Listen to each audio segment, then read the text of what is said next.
Good evening. Former Chief Executive Donald Yeung has written to the High Court, pleading for leniency for his former number 2 Rafael Hui, who will be sentenced tomorrow for corruption and misconduct in office. Hui faces up to 35 years in prison, while Sun Hung Kai tycoon Thomas Kwok could be jailed for 7 years for bribing him. Emily Still reports. Sun Hung Kai chairman Raymond Yeung was at the High Court this morning after being cleared of all charges last week in Hong Kong's biggest corruption case.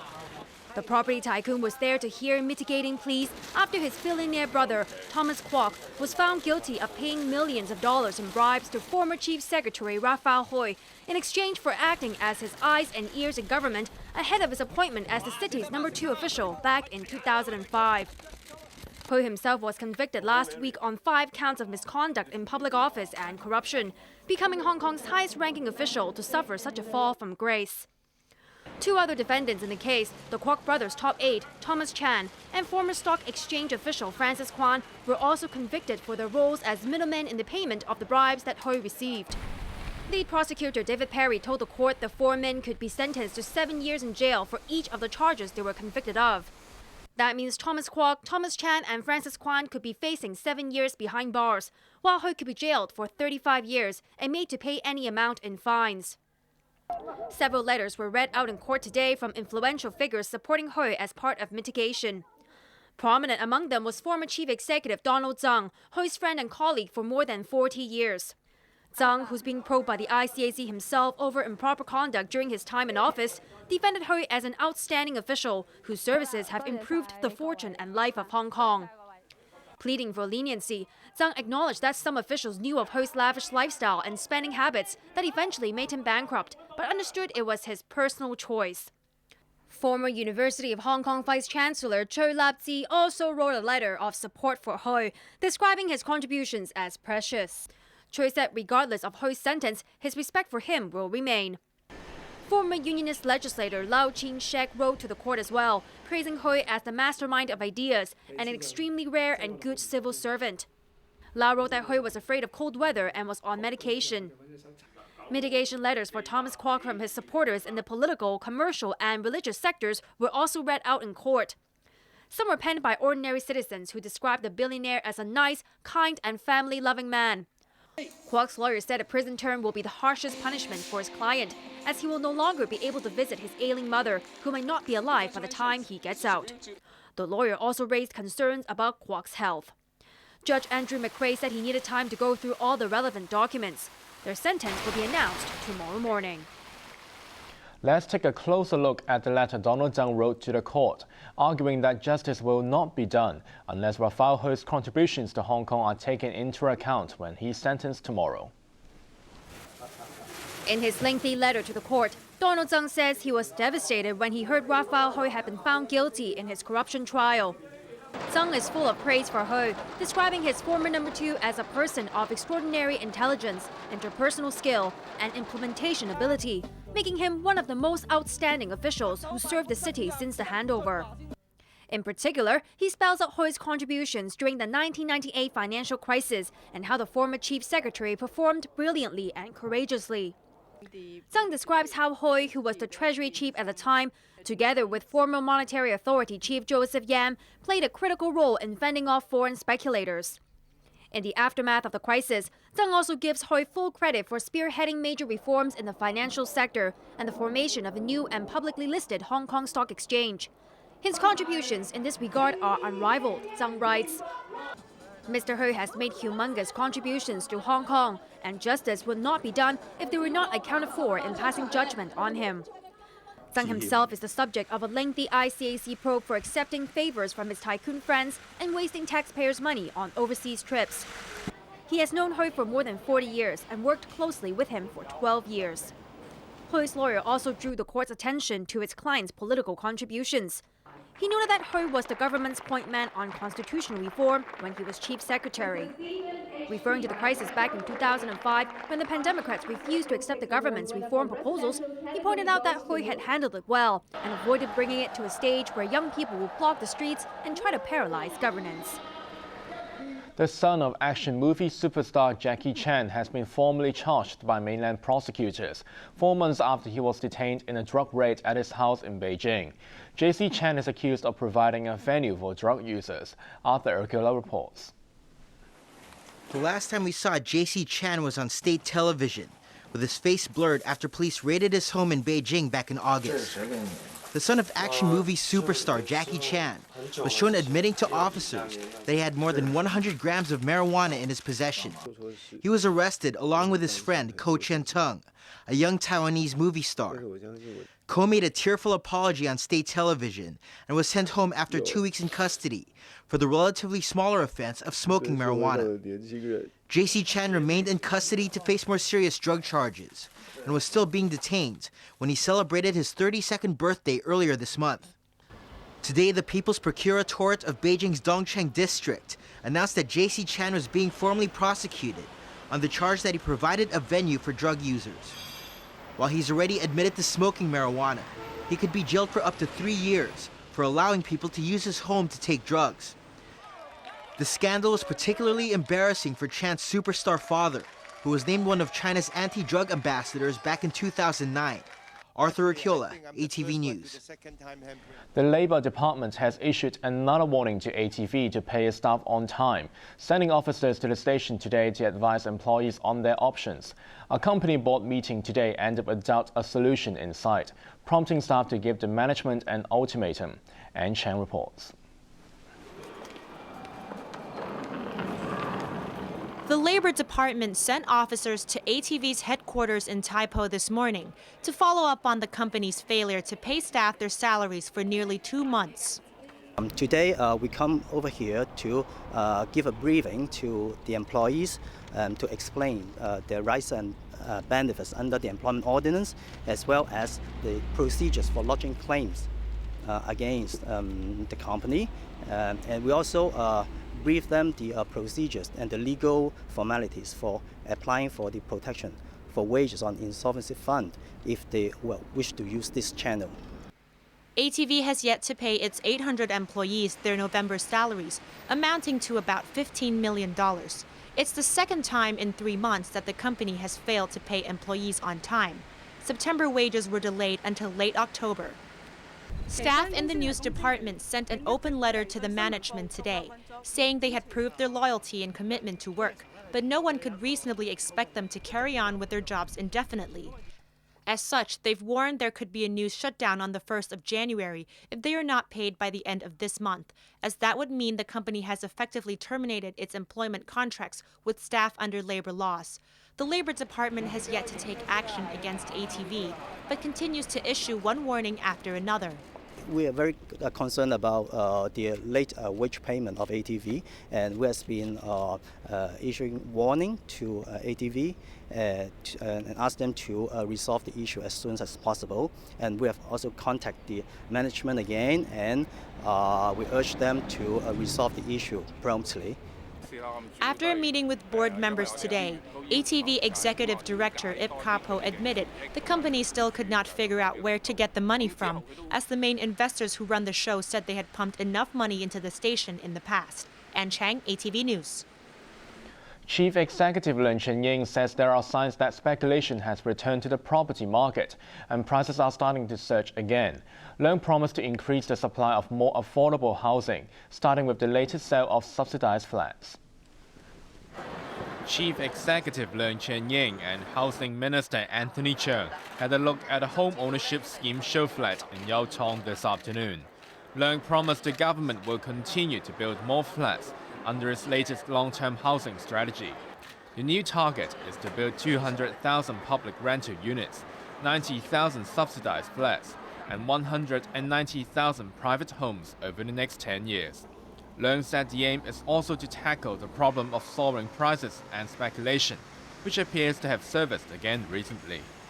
Although we have implemented a number of demand management measures to manage down speculative investment and external demand, we realize the prices and rents have been going up in recent months. The basic approach to addressing our housing problem is to increase supply and also to increase the supply of subsidized flat for sale. Yeung said the government's newly established $27 billion housing reserve would help meet the goal of building new homes. We'll use our best endeavor to increase supply of housing units on all fronts, including the supply of units that are available for sale at subsidized prices. Buyers can start applying from next week for 2,160 flats at 5 HOS projects in Chunwan, Qingyi, Yunlong and Shatin. Prices will range from $1.8 million to $3.3 million per flat. Another top mainland official has been put under investigation for alleged corruption. Lin Jihua, the head of the Communist Party's Ceremonial United Front Work Department and a vice chairman of China's top political advisory body, is being probed for serious disciplinary violations. Lin was the longtime aide of former President Hu Jintao.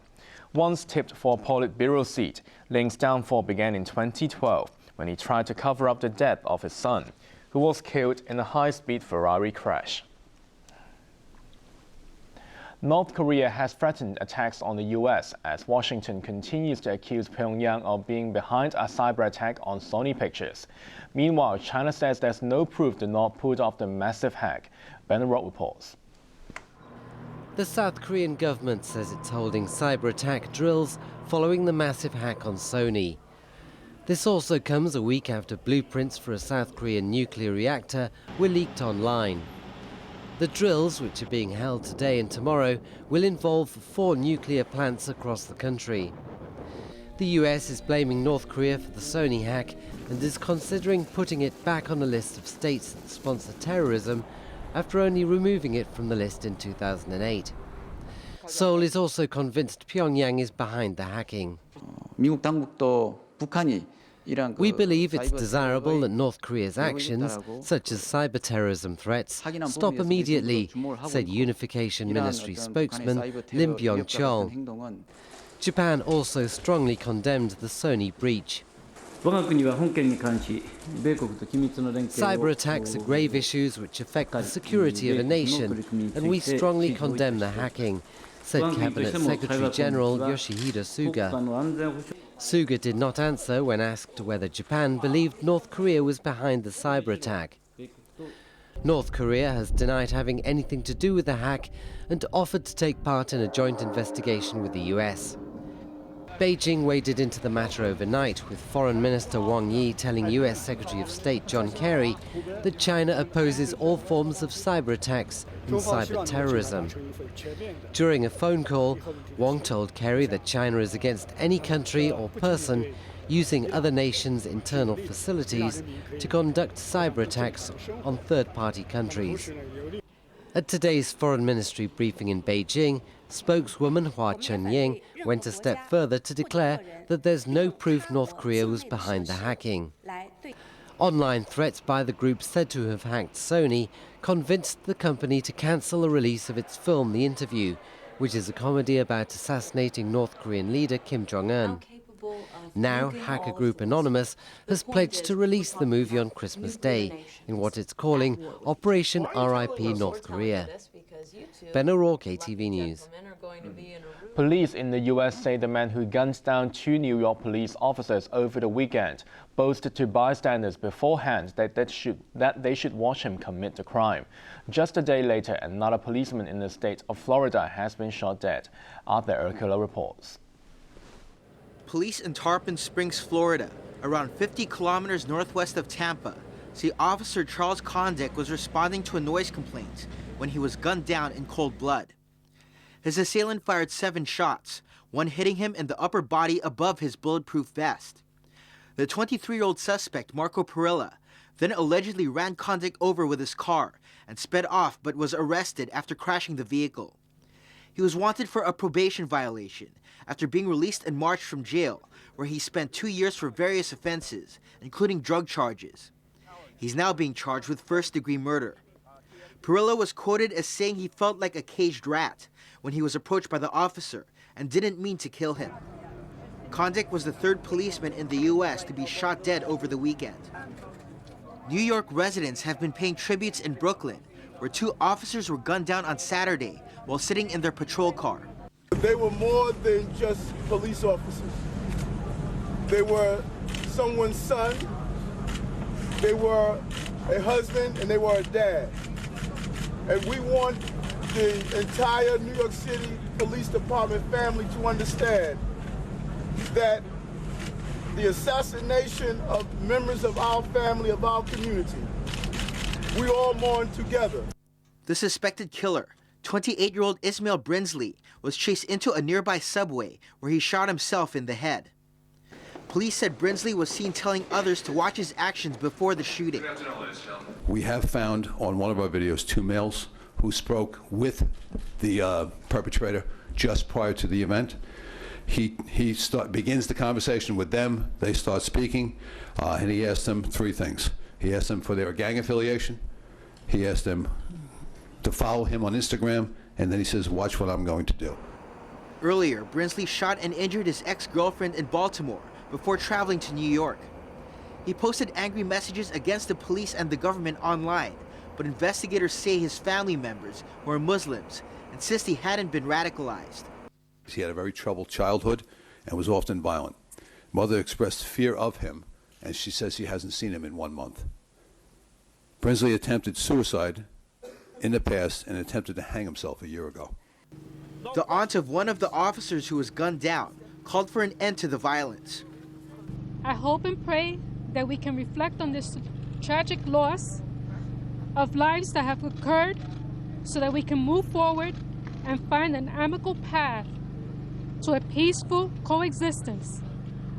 Brinsley made clear in his online messages that the attacks were revenge for recent cases of unarmed black men dying at the hands of white policemen. But the family of Eric Garner, who was strangled by an officer who escaped punishment, condemned the shootings. I'm standing here in sorrow about losing those 2 police officers. That was definitely not our agenda. We are going in peace, and anyone who's standing with us, we want you to not use Eric Garner's name for violence, because we are not about that. Plea protest in non-violent way. My husband was not a violent man, so we don't want any violence connected to his name. The issue has divided authorities and law enforcement, with police officers turning their backs in silence on New York City Mayor Bill de Blasio when he visited the hospital where the 2 officers were taken. De Blasio recently expressed sympathy for those protesting against the police force and the grand jury decisions not to punish the white officers responsible for the deaths of Garner and unarmed teen Michael Brown. Arthur Ricchiola, ATV News.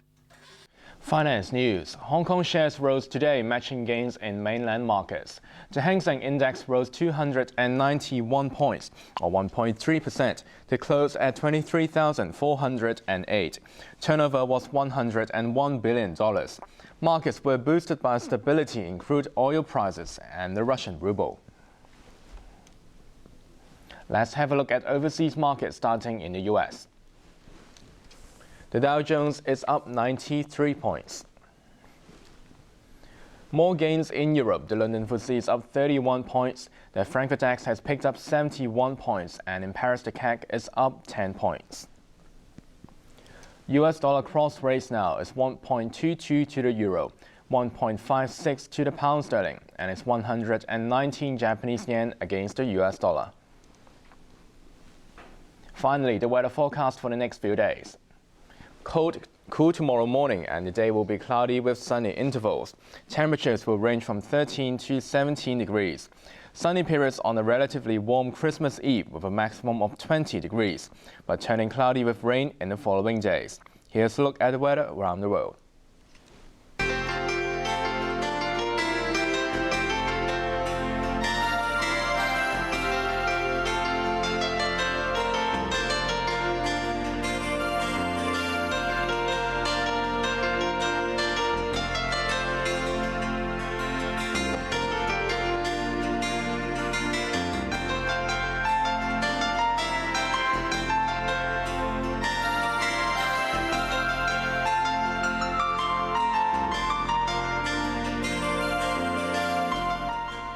That's all the news for now. Thanks for watching ATV. I'm Raymond Yeung. Good night.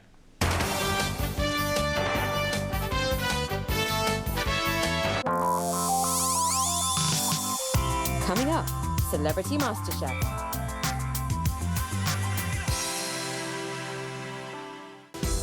2014 Christmas Special.